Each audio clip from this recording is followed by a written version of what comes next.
Nakapili na ba ka? Kung kinsa sana mong luha ang piliyon mong magaubang, iba-ilailas ginikanan, giatag ko na ang tanan. Kung gihata ko ba ang tanan, apan kung siya man ang mapilian, wako'y mahimo ana, pero sakit lang yun kaayo.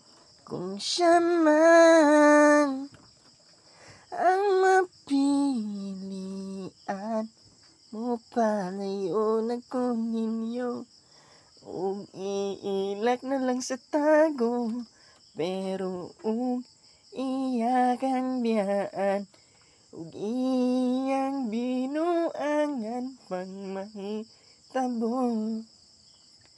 Buhaton ko ang tanan, wala na siya'y balikan.